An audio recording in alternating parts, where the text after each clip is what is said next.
Yeah, good morning and good afternoon, everyone. I'll be talking about the wrist deformity correction in cerebral palsy. So, we all are very familiar with this type of presentation, and all the cerebral palsy patients, maximum patients would actually present with deformity at the wrist. And that remains one of the common concern of the parents and also the patients.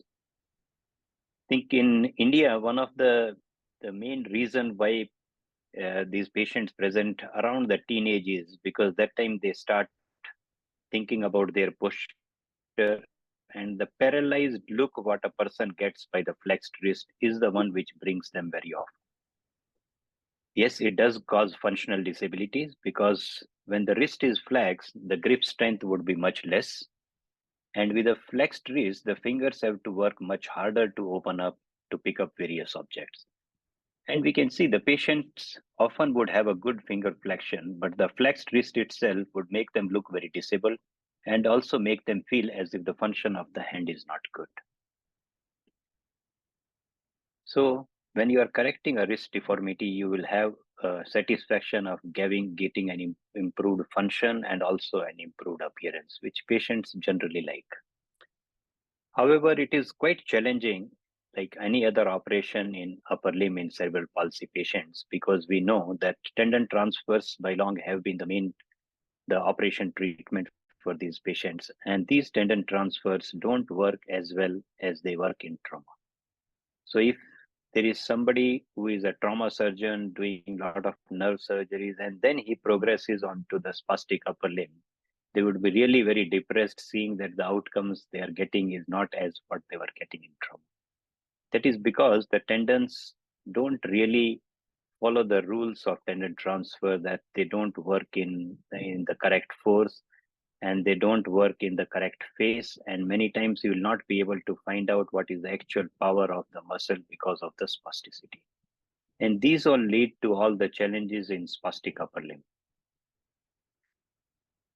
So the main important challenges what a surgeon dealing with this would face is the poor voluntary control, the spasticity of the muscle, which will make it difficult for one to understand whether the muscle is powerful or it is just because of spasticity, it is feeling very tight. Often you will have weak donors. The assessment in these children could be very difficult. And at times, as they grow, they may develop contractures which are difficult to correct. And of course, if more contracture is there, you will not be able to do tendon transfers. However, I think the most difficult challenge for a surgeon when dealing with cerebral palsy is the learned disuse. Because you would see that after our operations, many patients would get a good posture of the wrist. It will look as if it should function well, but it doesn't. When they come to the hospital, we see the child looking great. And if we ask him to pick up some objects, he's doing quite comfortably. But parents would say that he is not using the hand at all. So that is mainly because of the learned disuse. And maybe that is the reason when we analyzed our patients with FCU to ECRB, we found that there was a good satisfaction among the parents about the improvement in the posture, but they felt that there was no change in the function at all. And it can be all attributed to the learned disuse, which I think is the most difficult thing to correct in these children. However, in spite of all these negative things and challenges, the satisfaction with surgery in this patient is quite profound because they improve in function. Even if they are not using it well, they become capable of using, and their appearance is improved, which dramatically improves their confidence and involvement in the societies.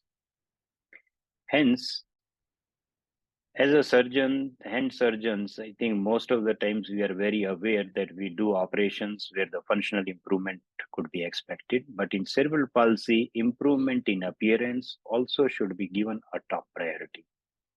In young girls, if you just improve the function, their overall look towards the society and themselves improves a lot. And also improvement in hygiene could be considered as an indication for surgery. What is an ideal age for doing surgery? I think anytime after 6 years should be okay, because at around 6, the motor patterns usually get established It is easy to assess the children and they are able to cooperate well with our rehabilitation protocol. So, but older age is not a problem because once the patients are older, though it appears like reconstruction could be difficult in an older patient, but we have observed that older patients are not that difficult because they are more committed to rehab and they are more easy to assess. So if there are no contracture, they would get result just like a child.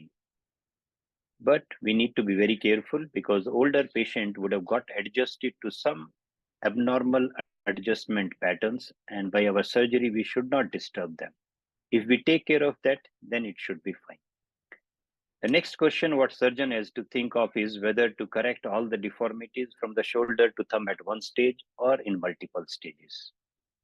Yes, going stage by stage is sometimes safer, especially when you are in the early stages of spastic upper limb career. In them, you start proximally and then gradually move distally. But as you become more comfortable, I think doing all the level surgeries at one time is more effective because you are able to achieve the final outcome much earlier. And also, we must understand that if we correct only the wrist deformity and don't correct the thumb in palm deformity, the patient is not going to use the hand. So the patient satisfaction, parental satisfaction would come only after all the stages of the surgeries are over. So that makes a good sense of correcting all the deformities at one time. Though more often we would be doing multiple level corrections at same time. But here today we are going to talk more about the wrist deformities. Now, when we go for correction of wrist deformities, we are quite aware about a lot of classifications which are available. But this is one scheme which we follow at our hospital and we try to teach to all the fellows because spastic upper limb can be quite intimidating to any person who is not seen it often and they really get confused like what you are deciding, why you are deciding. So these are the 5 steps we feel that will allow us to decide on various things what you want to decide in a spastic upper limb. Let us go to them one by one. So first thing we do is we check whether the patient has got finger flexion. So generally we ask him to hold our fingers and try to squeeze the fingers. So if the patient is able to flex the fingers and hold our fingers, that gives us a very good information that patient has got a voluntary control in the fingers. So if patient is not able to hold my fingers at all, I think that patient cannot be made functional. But if he is able to hold my fingers, we could think that this patient can be taken up for surgery. So this is the first information we want, whether this patient is suitable for doing an operation. The second thing we ask is we ask the patient to do finger extension. Irrespective of the position of the wrist, we ask him to just straighten the fingers. If patient is able to do finger extension in any position of the wrist, that indicates that some amount of finger extension power is present and the spasticity of flexors is not too much. And these patients, after surgery, could be made so good they can start using the hand more independently. But if the patient does not have any finger extension at all, suppose the hand remains like this, fully flexed, you could still do an operation, you could improve the grasp, but this patient will not achieve an independent hand function because finger opening is must for anybody to go and grasp any object. So this examination allows us to gauge the level of improvement what we are expecting in this patient and what we can offer to the parents. The third thing is to check whether wrist extension is possible with fingers flexed. So if the wrist extension is possible with fingers flexed, that indicates that there is good amount of power in the wrist extensors and we do not want any tendon transfer to augment the wrist extension. Whereas if with fingers flexed, the wrist extension is not possible, then we must have a tendon transfer to extend the wrist. So it gives about an information whether you will require a tendon transfer to improve the wrist extension or not. The fourth thing is, in the previous examination, we have checked wrist extension with fingers flexed. Now we ask for the patient to do a wrist extensions with finger extended. A patient like this, who is able to extend the wrist with fingers flexed, but unable to extend the wrist with finger extended, this indicates that this patient has got sufficient power of the wrist extensors, but the long flexors are spastic. So such a patient could get better in wrist posture just by tackling the spasticity of the finger flexors.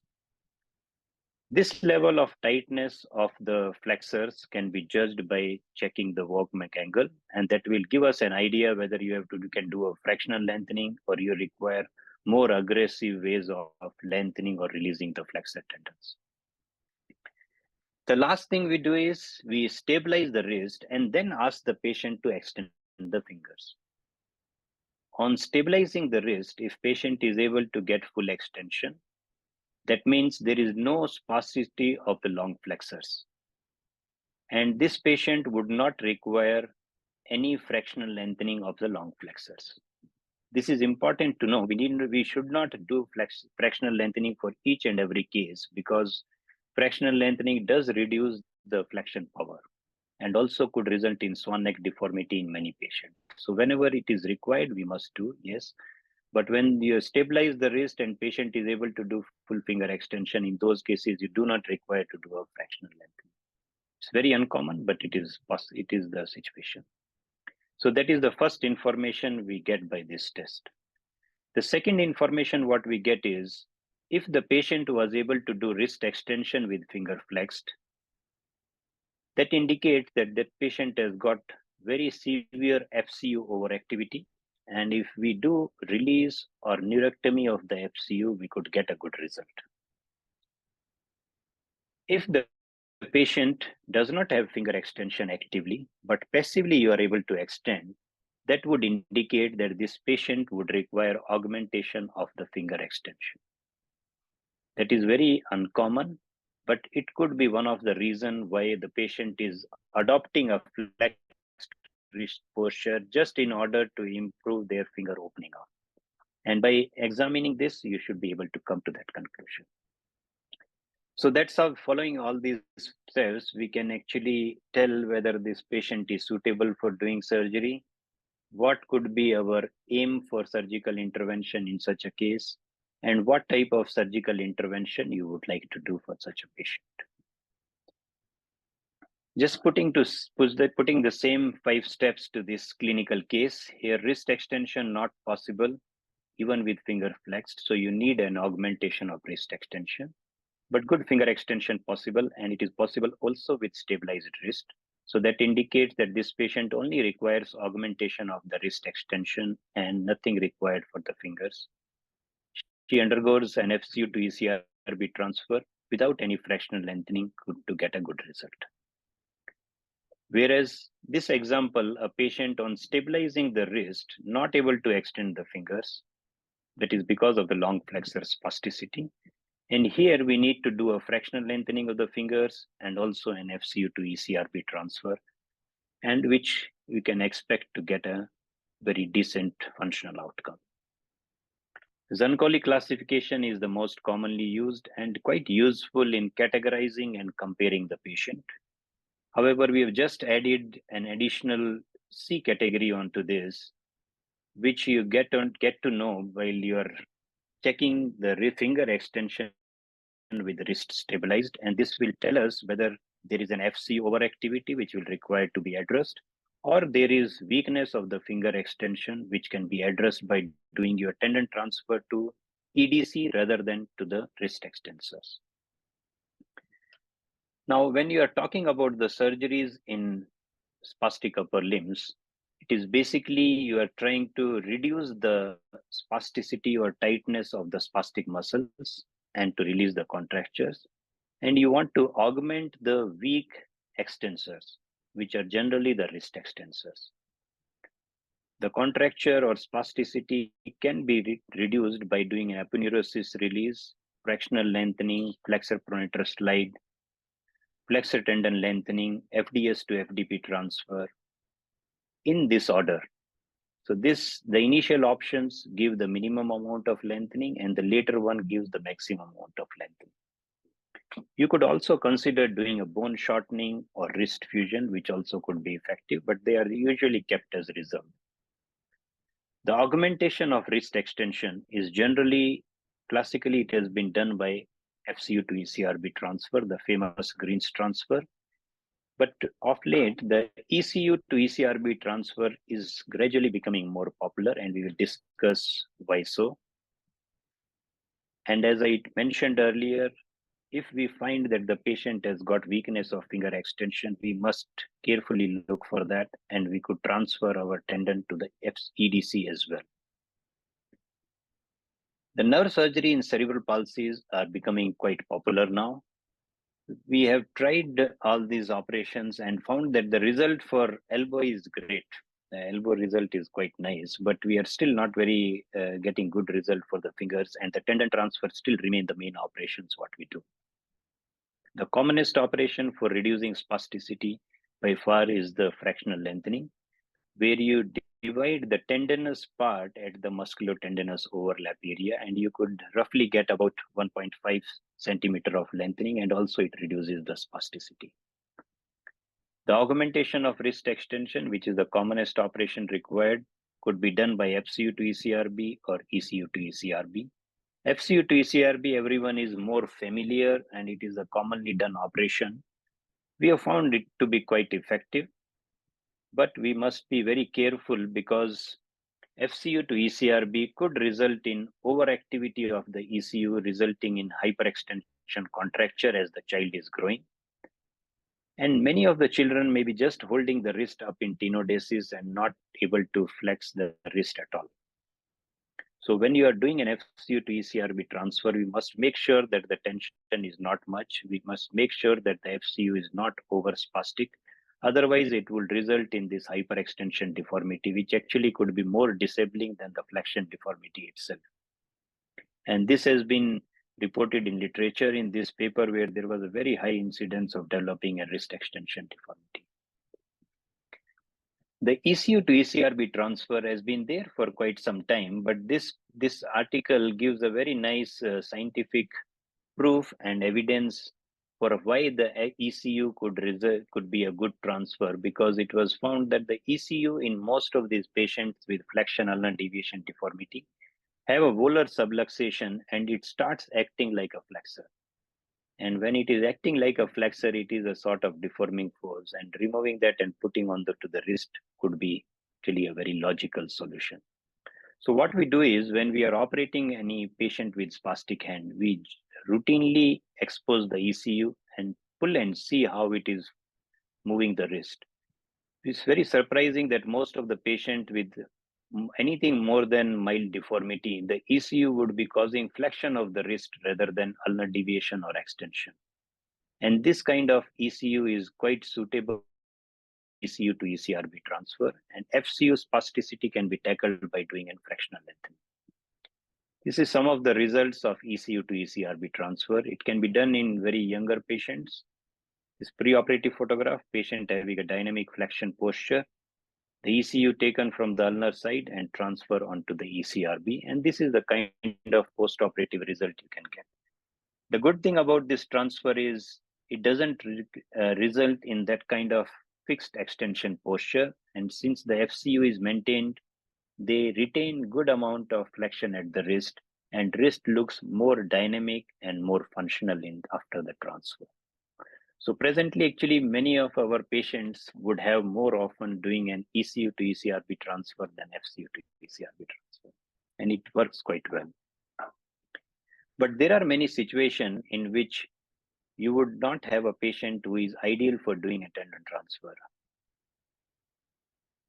There is quite a hesitation among surgeons for doing a wrist fusion, and everyone would try to extend the indications for doing tendon transfer. But I think that is not correct, because wrist fusion is not that bad operation in this group of patient.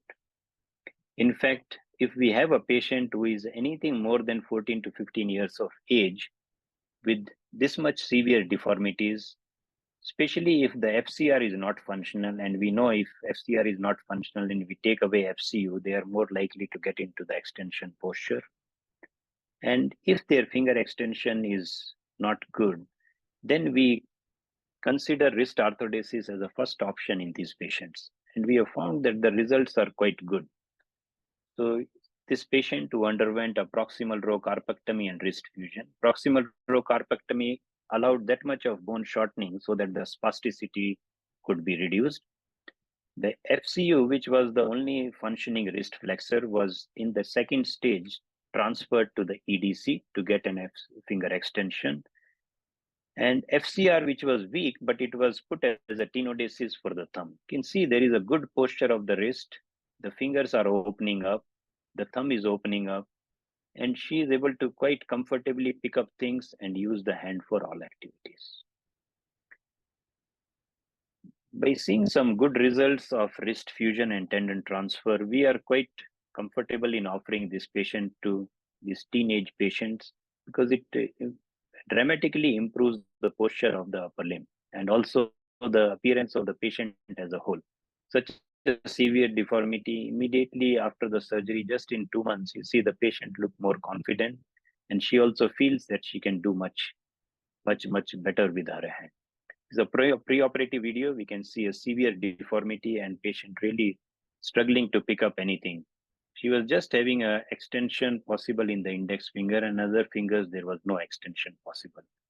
We treated her in 2 stages. In first stage, we did a wrist arthrodesis, and then the wrist flexors were done tendon transfer for the finger extension and for the thumb.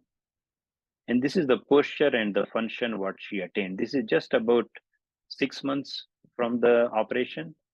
And we can, by her dress up itself, we can make out how confident she looks, and she feels that her life is much changed and she's able to use her hand much better.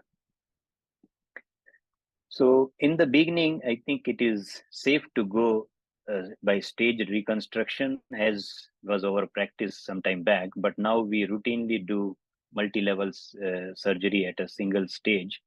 And we have found that it is much effective, allows you to go to the functional status much early. For example, this patient who was 15 years, good motivated guy with wrist deformity, thumb in palm posture, elbow flexion deformity, which was more of a dynamic deformity. And we decided to do all the corrections at a single stage. And this is the outcome you can get. This is just at 6 months after the surgery. You can see the symmetry of his opening up the fingers, opening up the thumb, and the wrist is quite stable, and his elbow also is opened up quite well. And this can be achieved within 6 months. If you are going stage by stage, it will take many years to achieve to this level. When we analyzed 53 of our patients at 1 year follow-up, we found that all of them improved in their spontaneous functional analysis, dynamic posture, and grasp and release.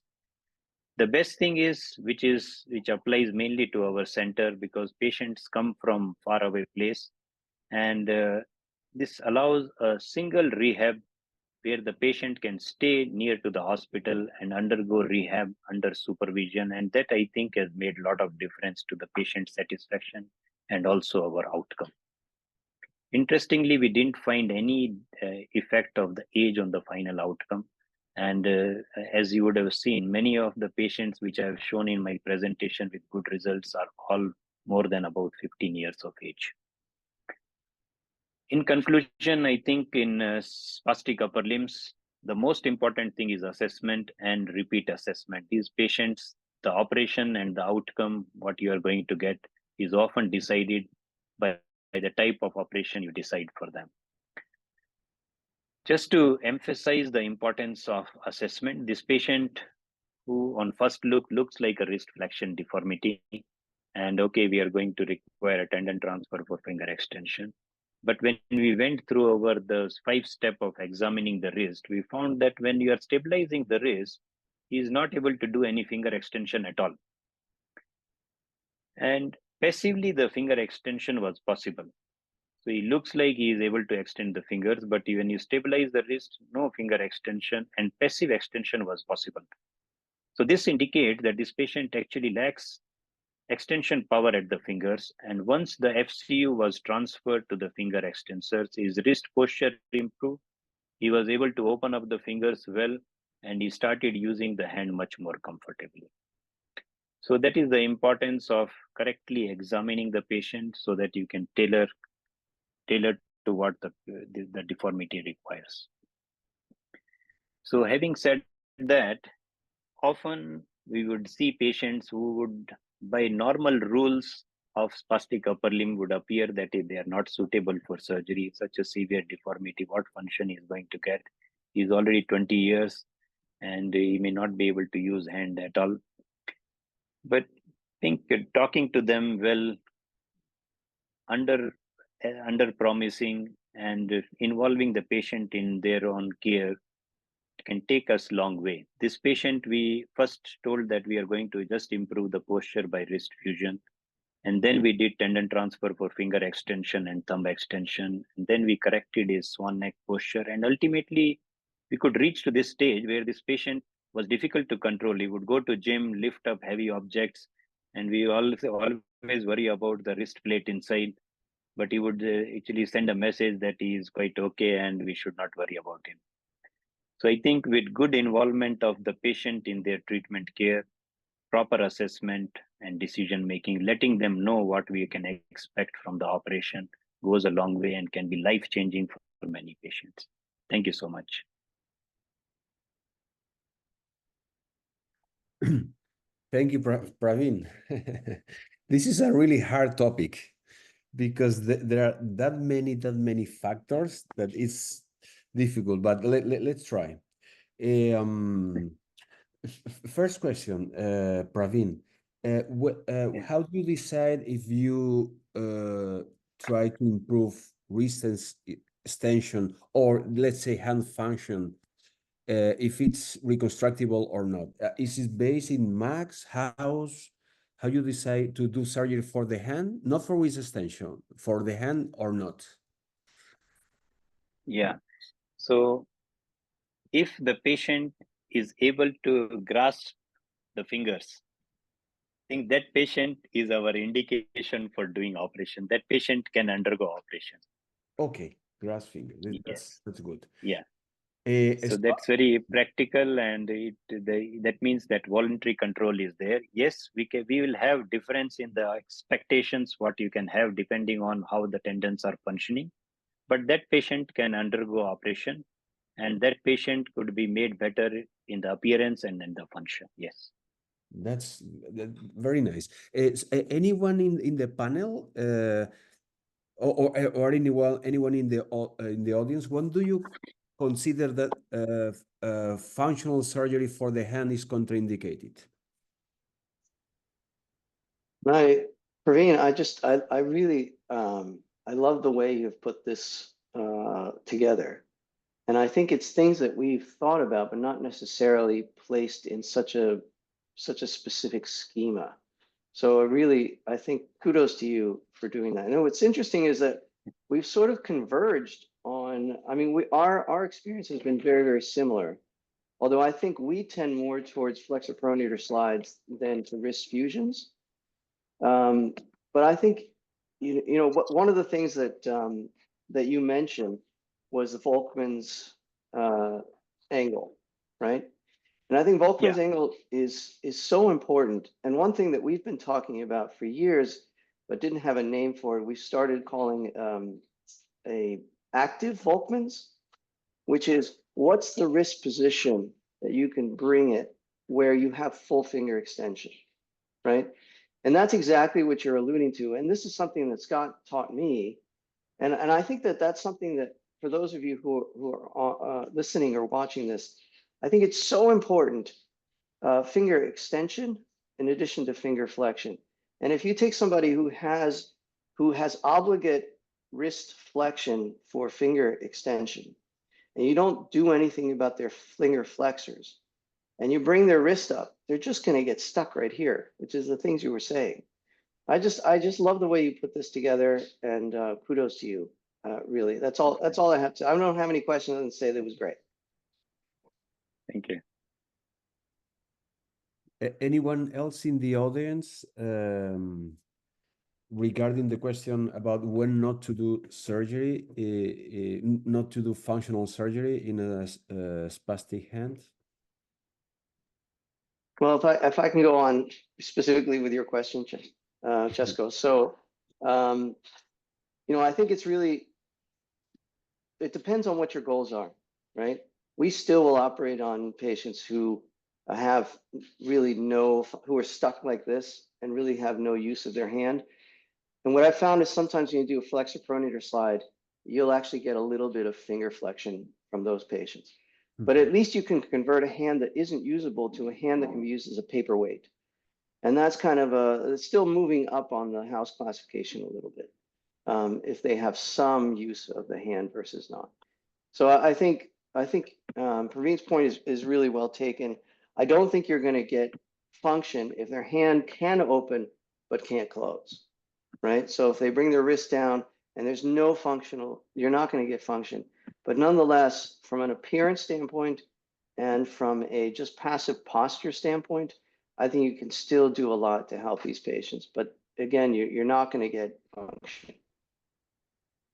Okay, so let's go to another point. I don't do tendon transfers for finger extension because the few cases I tried, it didn't work. Like in obstetrical plexus palsy, maybe because of the muscle retraction. So this is my idea that they tendon transfer for wrist extension in CP do not work. So it surprised me. What other people in the group think does? Yeah, I think in spastic upper limb, as you are telling, it is difficult for them to work, but they are indicated less often. And in birth palsy, they don't work. The finger extensor transfer does not work because many of the patients don't have any of the wrist flexors working. Since the wrist flexor is not working, whatever transfer you do, there is no volar stability at the wrist and the finger extension would not come. So we had a lot of problems with finger extension in birth palsy. But recently, when we understood this point, we tried to restore wrist flexion as well. So suppose I am doing a tendon transfer for finger extension. Same time, there should be a transfer which stabilizes the wrist. If wrist is stabilized, then the finger extension transfer would work better. Or the fusion, right? See the common combination or the fusion. Because the common combination is patients would lack finger extension and wrist flexion. So if wrist flexion deficit is not addressed, the finger extension also would not come. Interesting. So that is about the birth palsy. In spastic upper limbs, I think as the Zancolli very precisely is put in his book that most of the patients do not require tendon transfer for finger extension because he feels it is always because of the flexor spasticity, the fingers are not opening up. So that is the reason why very rarely, but there are some patients who would be lacking finger extension power. So if you stabilize the wrist and patient is not able to extend the fingers, but passively it is possible, that is a good indicator that he requires tendon transfer for finger extension. One other way to check is we can give a block to the median and ulnar nerve and check whether the finger extensors are present or not. And if finger extension is present after median and ulnar nerve block, that indicates that a fractional lengthening or release of the flexor is sufficient and we don't have to do any tendon transfer for finger extension. So these are the two things by which we decide whether we augment the finger extension or not. And maybe if I were to give a figure, out of every 10 patients whom we operate, out of 10, only one patient would require a transfer for finger extension. So it is much less commonly required. Yeah. Nice. I'm enjoying a lot. Any comment regarding that in the audience?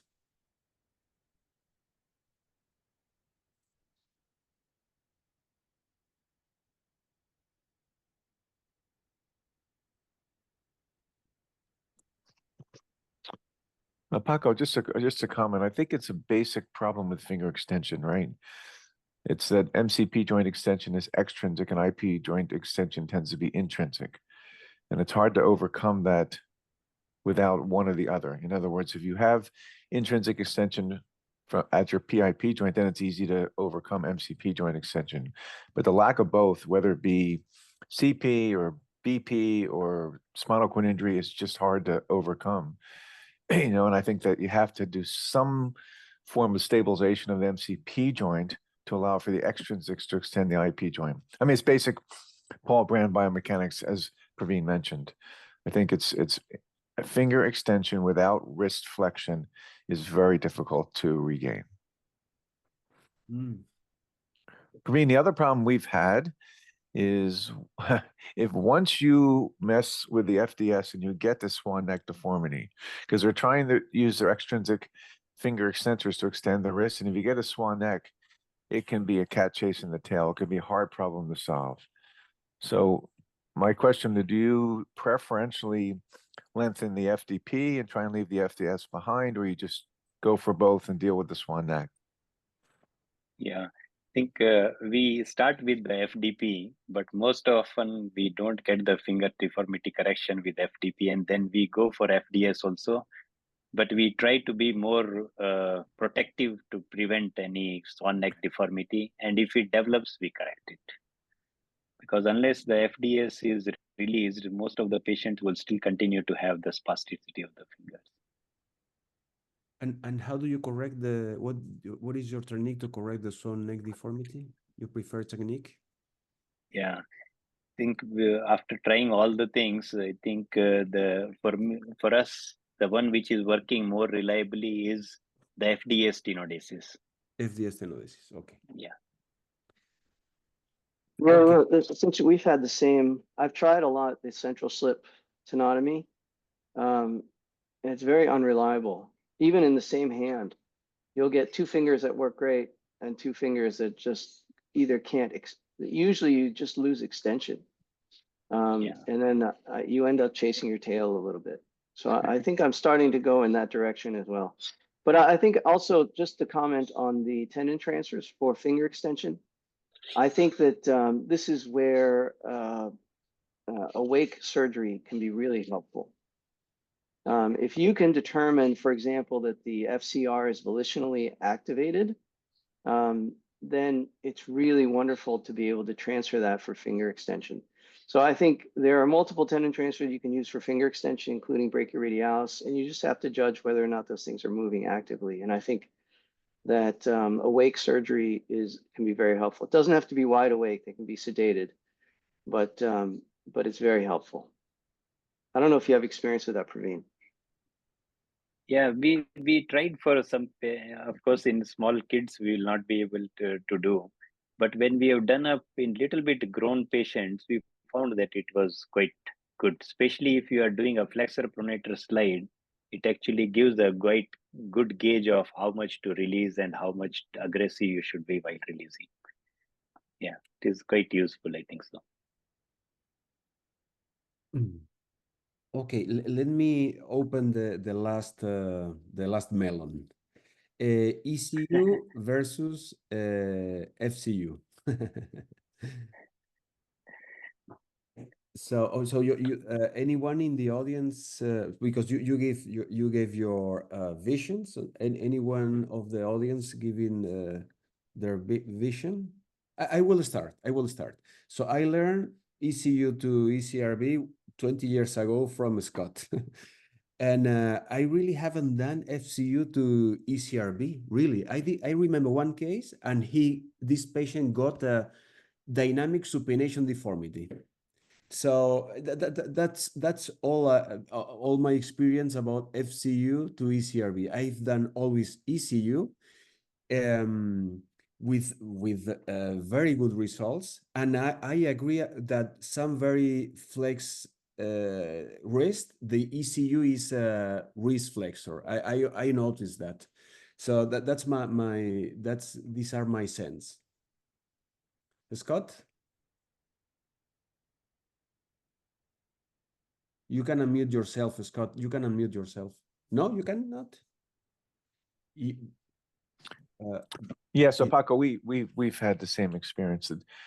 Unless you can prove to me that the FCU is not spastic, right? If you can somehow prove to me the FCU is truly volitional, not spastic, then we would transfer it. But if it's spastic or we can't figure it out, we won't transfer it. Because I think you're right. It's not just the wrist, it's the forearm. It unbalances the forearm and they get stuck both in wrist extension and forearm supination. Dan, I can't remember the last time we've transferred an FCU. I can't even recall. Do you remember, Z? I don't remember last time we've transferred an FCU. I don't think we've done it in years. But the other thing I was going to say is the way to judge the ECU. So I'm moving around because people are making noise. The way to test the ECU is to have them bend their fingers. They don't always fire the ECU when they're extending the wrist, but they will fire the ECU when they go to bend their fingers. And so if you just feel right there, you can feel it firing. And I think Praveen is right. It can sublux volarly. And what you'll see is these kids will do this thing where they kind of do this to get wrist extension. And if you bring them into extension, that ECU will sublux dorsally and they can maintain some extension. So yeah, I just can't remember last time we did an FCU. I think it's a terrible transfer. Paco, we did just look up Just our from what I've seen results, from other people. but I will, and maybe Praveen can comment. We just looked up our results of our ECU transfer, and we did find that we had some recurrence if we did nothing to the flexor carpi FCU. If we did nothing to the FCU, there was some recurrence. So our current regimen is actually to do the ECU and do a hyperselective denervation of the FCU. So to get rid of some of that spastic deformity. Because just like Praveen said, it's a double-edged sword. You know, the FCU is spastic, so it's bad, but you need wrist flexion for finger opening.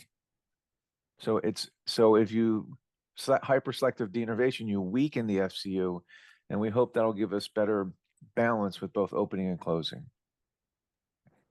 And so I normally associate intramuscular tenotomy of the FCU. You mean also that or only the nerve? Either one. Either one. Okay. Yeah, Paco, you're exactly right. We think you need to do something to the FCU, whether that's a fractional lengthening or hyperselective. Praveen, are you doing anything to your FCU if you transfer your ECU? Yeah, in most of the patients we do. And whether we do a fractional lengthening or selective neurotomy, we decide on what is the passive range. If our passive range is coming without much tightness to about 30 degrees, we go for selective neurotomy. If our passive range is not coming till 30 degrees of extension, then we do a fractional lengthening of FCU. So that's how sort of we decide between these two. But we almost maybe on 80% of the times we do something to the FCU as well. Yeah, I completely agree with that. Okay, do we stop here? Yeah. Okay, so thank you very much. Maybe I show the board, the new so the new configuration of the PULM Talks aquí. We have organized a director of the PULM for every month. As you can see here, I will not present anyone, but you can see that all of them is people who is entirely dedicated to pediatric hand surgery. Each one will be responsible for finding speakers and topics every month, and that's I only want to animate people to give energy to people to be with us at second Sunday of every month, and that's all. So thank you very much.